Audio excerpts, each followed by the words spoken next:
Assalamu alaikum. Today we are going to be looking at introduction to this. I am I have basically taken reference from an introduction to literary and cultural theory, third edition, Peter Barry's beginning theory. According to Peter Barry, right at the outset, he states that theory is in itself simple and language of theory is difficult. I repeat, theory is in itself simple. Language of theory is difficult. See, this is something we all need to remember because if we keep this one thing in mind, learning theory would be really simple. Because what happens is the ideas condensed inside the language is way too simple and relatable. But the language that is required to arrive at those theories used by the theorists is often convoluted, binate, and complex. That could be one of the reasons why most people find literary theorizing quite daunting. You also need to prepare yourself. You need to have a proper frame of mind to understand literary theory, especially when you're a novice. See, first of all, according to Barry, what you need is mental patience with difficult surface of writing. As I mentioned earlier, with the previous slide, you need to have real patience when you are dealing with the surface of writing. As you go upon uncovering layers upon layers of writing, what you find within would be so much more satisfying. So, as I say, to achieve something, you really need to put in all your hard work. Well, there is hard work required for you to peel off the surfaces, but underneath, the reward would be quite satisfying. But then, okay, you may ask, why then do we have, and we can just go to the idea, right? Why do we need all these layers? Well, the point is, the layers make the idea all the more beautiful, all the more worth their while.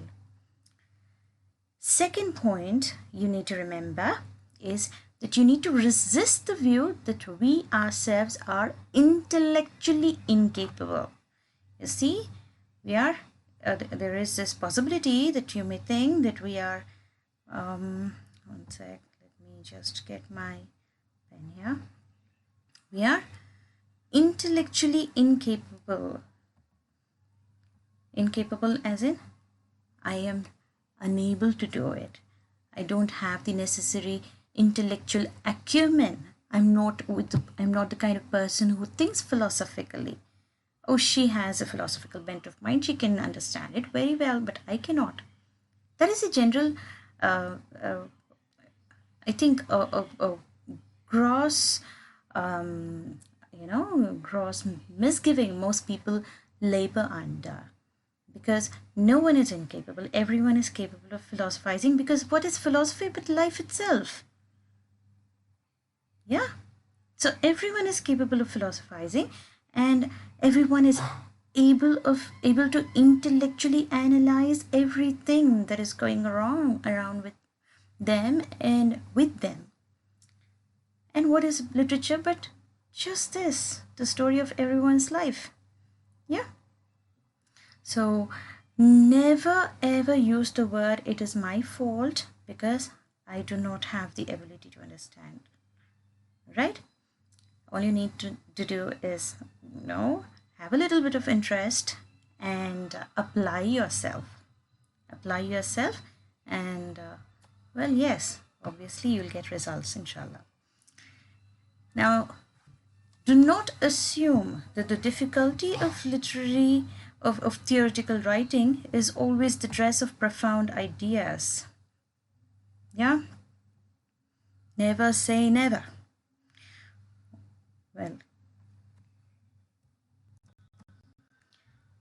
never say that there is the theoretical writing does not have any deep idea within it, nor should you simply assume that there is nothing, or that there is like too deep an idea, something that you are unable to arrive at. Okay, it sometimes what happens is, just because the theoretical writing is really complex, we tend to believe that this is something that is beyond my understanding, which is so not the case.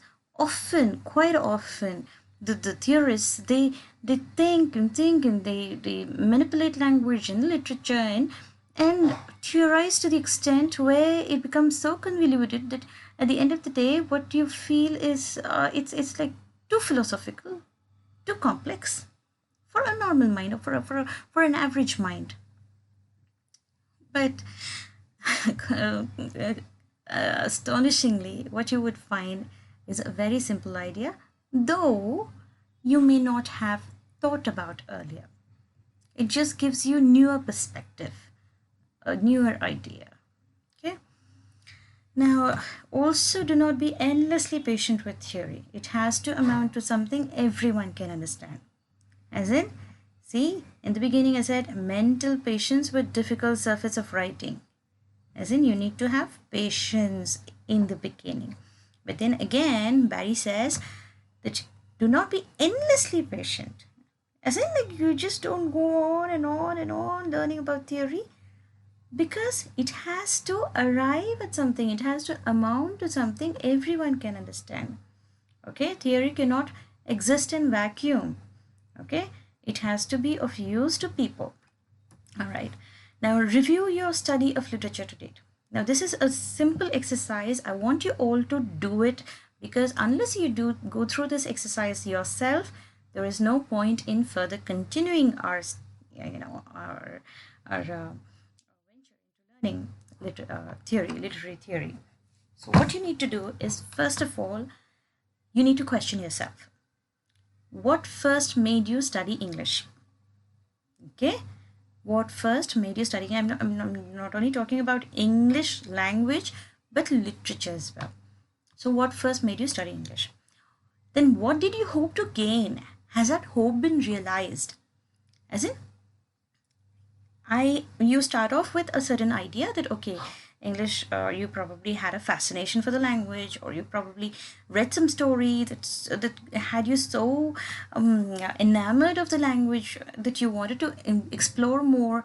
And you maybe maybe as a teenager you started reading of Jane Austen, or maybe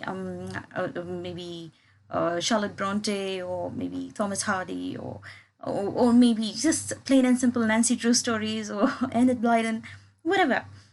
Uh, because most of us, from those people belonging to the literary field I have come across, they had their starting point somewhere like this.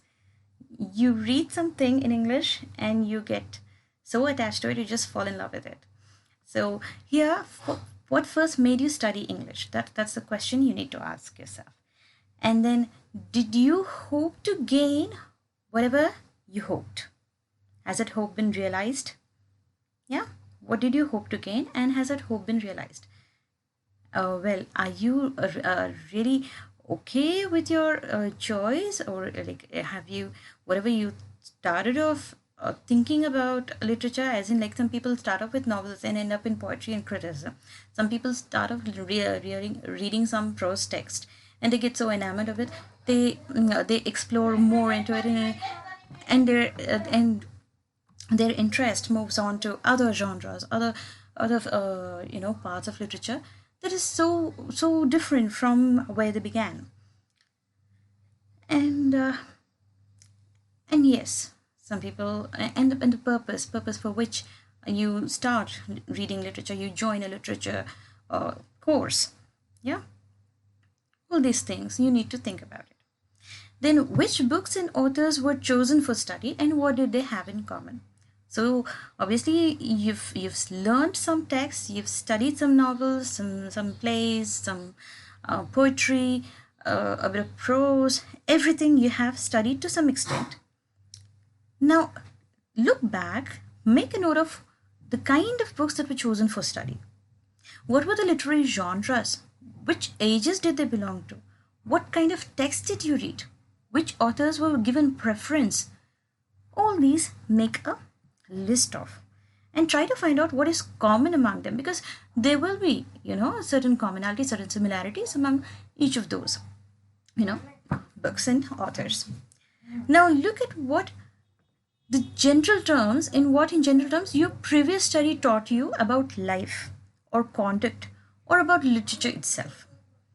So you need to also look at what in general terms your previous study taught you. So you have read all these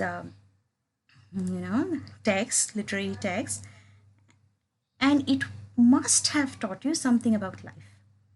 Yeah, the characters in those plays, or in the fiction, or or the sentiments expressed in the poetry, or the whole entire literature as such. Every book, each and every author says something to you, and you learn. You don't. No book leaves any person unchanged. That's my personal belief, and I think it's a universal belief as such. If a book has left you untouched, well, you haven't really gotten into it at all. So, what did you study? What did you study about life or conduct? Conduct as in your behavior. I mean, our behavior changes. It is modified, the way our character or moral compass. It is a moral. The way we look at the world around us, the nature, the people, the children, adults, grown-ups, education, policy, society, law, everything undergoes that in itself does not undergo any change, but our perspective of each and everything undergoes at least a minimal amount of change after reading each book. Okay, so what has literature taught you? Make a note of all of this, because this is something really crucial for understanding the need for theorizing. Because often I get asked by some of the students who really are not into it, why do we need this? Yeah, the why is something that is really related to the study of literature. Okay. If this exercise will tell you why. Okay. Theory before theory. So what happened before theory? How did it come into existence? And we'll be looking at liberal humanism, but not today.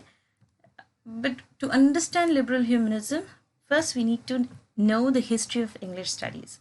How did it begin? Where did it begin? And well, the basics of it. Okay.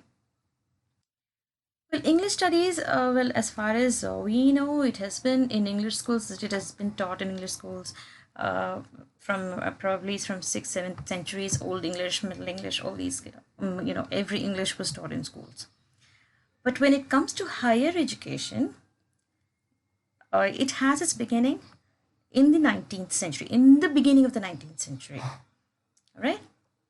So higher education initially was a Church of England monopoly. As in, there were charters, there were papal laws and everything. So this was very cloistered atmosphere where only men were allowed. Okay, only men were allowed as students. Men were allowed as students, and unmarried ordained ministers were the teachers. Yeah. So you see the kind of atmosphere that was like, it was very, very conservative atmosphere. All right. Very, very highly conservative atmosphere. In fact, there was a time there were only only Anglicans were allowed. Catholics were not allowed into any of the colleges there. The subjects that were taught were classics, divinity, and mathematics. Classics as in Greek, Latin, and all that stuff.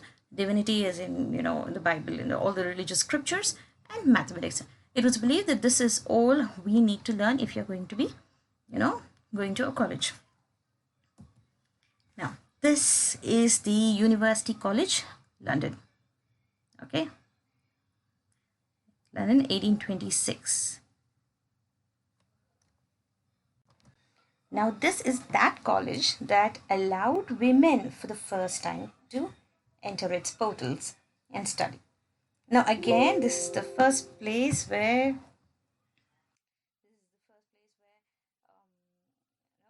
English was taught. Okay. And this is the King's College, London, 1831. And this is where King's College, London, 1831, English literature was first taught. Right? Before this, there was only English language as a subject. Literature was not taken into concern. But here, English literature too was included. Now, the purpose of the study of English language and literature was, according to certain people, to emancipate us, from the notions and habits which are peculiar to our own age, connecting us with what is fixed and enduring. As in, we need to be emancipated, we need to be relieved of all the notions and habits which are peculiar. Notions and habits is in like we are peculiar to our own age, it's like our habits of this age, pertaining to this age, everything we need to be emancipated from, and we need to connect ourselves to what is fixed and enduring. How do we connect to what is fixed and enduring? You know, every society has its moral standard, its code. It has a certain yardstick with which everything is measured. But what happens gradually? The society gets corrupted. But how do we come back to our purest state? We need to reconnect. We need to reconnect with our past. That was the general idea about studying language and literature. Now, when you come to learning English, again they say learning English will give people a stake in maintaining the political status quo without any redistribution of wealth. No. Then, when you see, another reason why literature, this study of English language and literature was introduced was because it was mainly for the middle classes. Okay, middle classes and to some extent lower classes as well. So what they thought was this class divide could be eradicated without really having to redistribute wealth as happened in Russia. Okay, because it would give everyone, right from the low class to the high class, everyone, you know, an Englishness, a feeling of, belonging, a feeling of nationalism, as if like everyone has a part in nation building process. Okay. Now, the difficulty of English study, as recognized by Edward Freeman, is this. See, look at this. It's such a logical question we are yet to answer. We are told that the study of literature cultivates the taste, educates the sympathies, and enlarges the mind. I repeat, cultivates the taste, educates the sympathies, and enlarges the mind. These are all excellent things. Only we cannot examine tastes and sympathies. Yeah? Can we examine a taste of a person? Can we examine the sympathy of a person? No, unfortunately not. Examiners must have technical and positive information. What do the examiners need? Technical and positive information to examine. Now, how many of us who have learned literature, who have studied language, can claim to have refined tastes and developed sympathies?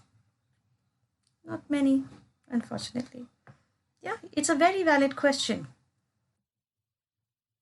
Now, Freeman's response, he says, is, so what people did was, after this, the difficulty of the language study, literature study was examined, and people devised a way wherein they disconnected literature from language, and they said like, we'll try to just look into language and give a understand it in a technical sense, understand, try to make a subject out of language alone.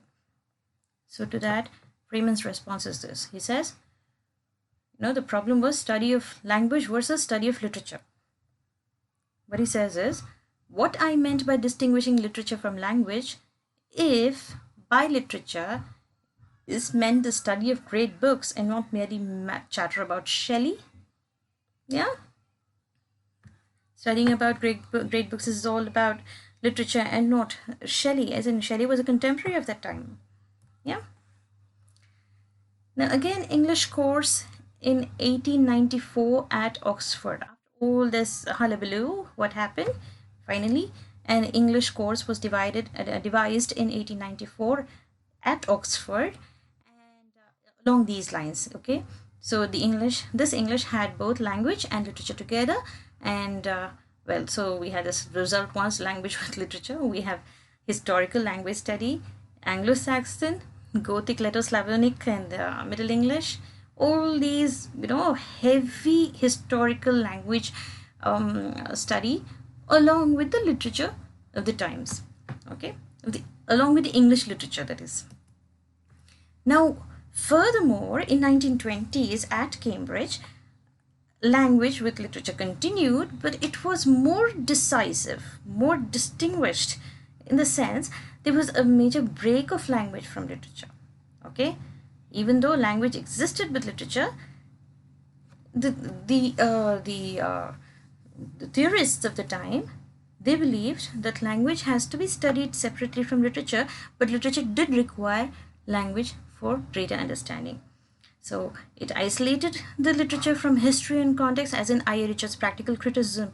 What he does, he takes it away, takes the entire literature out of historical context. It's a historical context or the authorial context or whatever it is. Yeah. So, one sec.